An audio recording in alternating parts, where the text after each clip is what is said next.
여러분, 인공지능이 정말 눈부시게 발전하고 있잖아요. 근데 그 뒤에는 항상 이런 질문이 따라붙죠. 이 엄청난 기술, 과연 안전하게 통제할 수 있을까? 오늘 우리가 만나볼 인물, 다리오 아모데이가 바로 이 질문에 자기 인생을 건 사람입니다. 혁신과 안전, 이 양극단 사이에서 정말 아슬아슬한 줄타기를 하고 있는 인물이죠. 사실 이 질문은요, 그냥 기술적인 고민, 이런 차원이 아니에요. 어떻게 보면 우리 인류의 미래가 걸린 철학적인 질문이고 또 지금 AI 산업 전체를 움직이는 거대한 동력이기도 하죠. 자, 과연 우리는 이 폭발적인 성능이랑 철저한 안전, 이 두 마리 토끼를 다 잡을 수 있을까요? 오늘 이야기 끝날 때쯤이면 아마 그 힌트를 좀 얻으실 수 있을 겁니다. 보세요. 세계적인 시사주간지 타임지가 괜히 그를 AI 시대의 핵심 리더 중 한 명으로 꼽은 게 아닙니다. 이건 정말 우연이 아니에요. 지금 AI라는 이 거대한 파도의 방향을 결정할 말 그대로 키를 쥔 인물, 바로 그 기로의 한가운데 서 있는 거죠.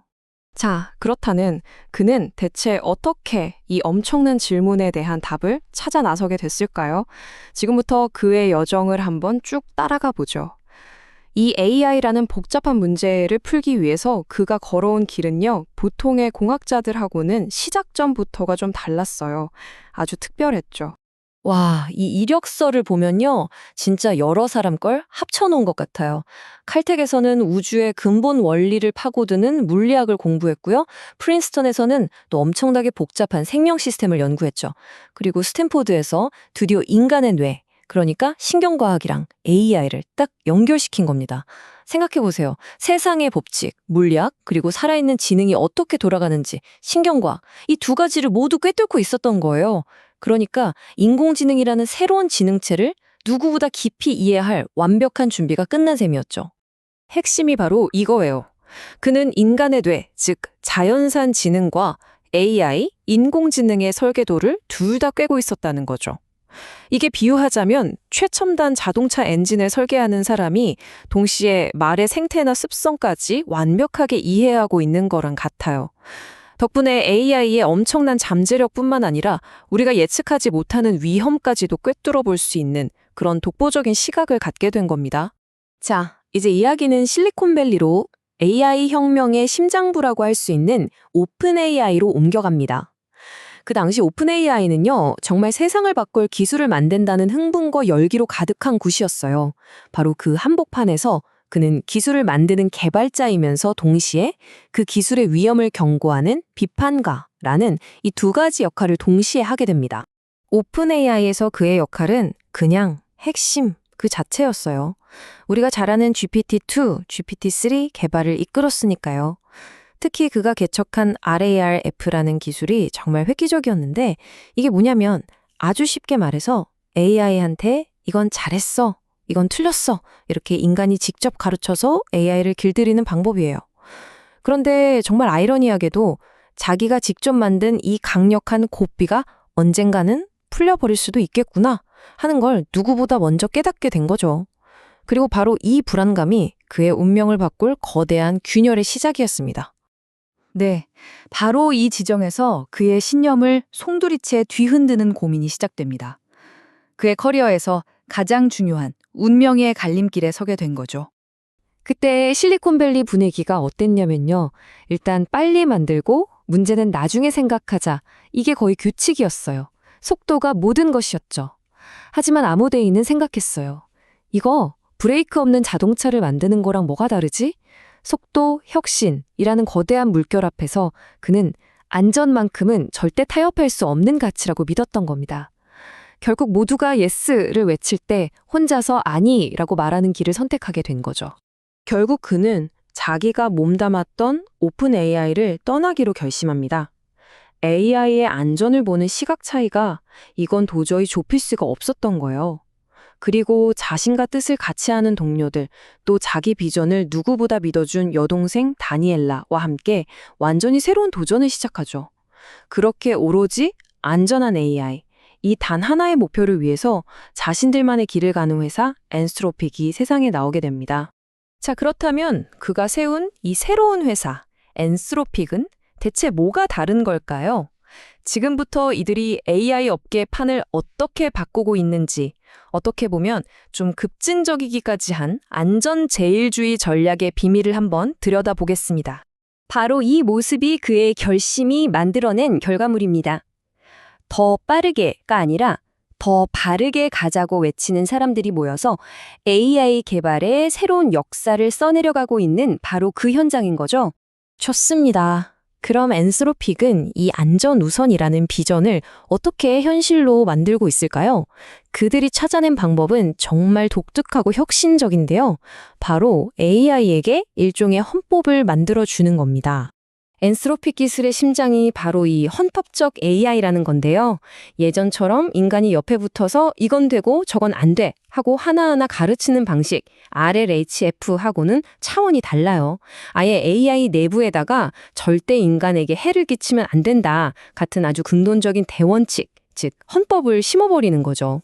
이렇게 하니까 AI가 새로운 상황을 만나도 굳이 인간의 감독이 없어도 스스로 윤리적인 판단을 내릴 수 있게 되는 겁니다. 뭐랄까 계속 잔소리하는 대신에 아예 올바른 가치관을 심어주는 거랑 비슷하죠. 자, 이 그래프가 보여주는 결과가 정말 놀랐습니다. 안전을 최우선으로 하는 접근법이 그냥 이상적인 구호에 그치지 않는다는 걸 증명하거든요. 한번 보세요.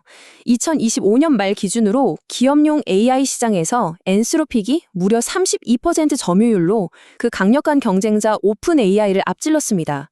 이건 시장이, 그러니까 고객들이 결국 속도보다는 신뢰를 선택했다는 아주 강력한 신호고요. 아모데이의 비전이 옳았다는 걸 증명하는 순간인 거죠. 1,830억 달러. 우리 돈으로 환산하면 200조 원이 훌쩍 넘는 정말 천문학적인 숫자죠.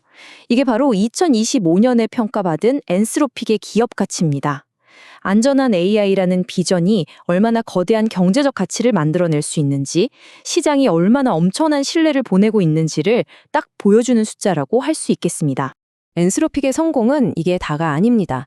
연 매출은 70억 달러, 기업 고객은 30만 곳을 넘겼고요. 특히 정말 놀라운 건 이 코딩 AI 시장인데요. 여기서 엔스로픽이 42% 점유율을 차지했는데 이건 경쟁사의 2배가 넘는 압도적인 수치예요.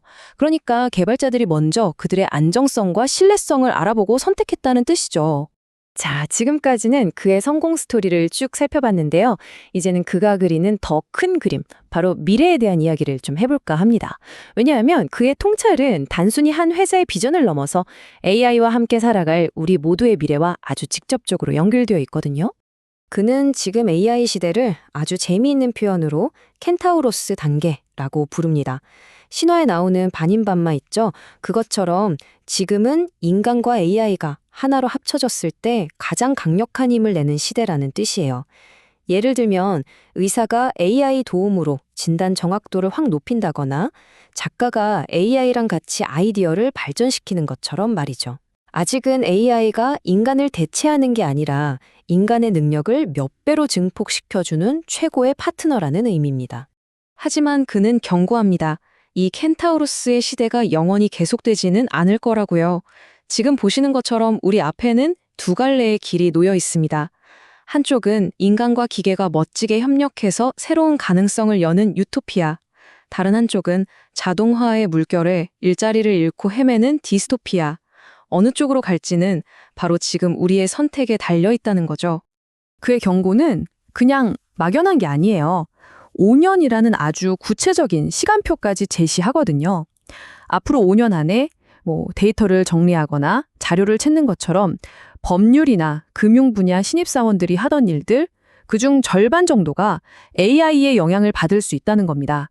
이 문제가 더 이상 먼 미래의 이야기가 아니라는 걸 분명히 짚어주는 아주 중요한 지적이죠. 그렇다고 그가 비관론에만 빠져 있는 건 아닙니다. 리처드 브라우티건이라는 시인의 시에서 따온 이 자애로운 기계들의 세계라는 표현이 바로 그가 꿈꾸는 AI의 궁극적인 모습이거든요. 기술이 인간을 지배하는 게 아니라 마치 따뜻한 손길처럼 우리 인류가 더 번영하도록 돕고 자연과 조화를 이루는 미래, 바로 그게 그가 진정으로 바라는 세상인 겁니다.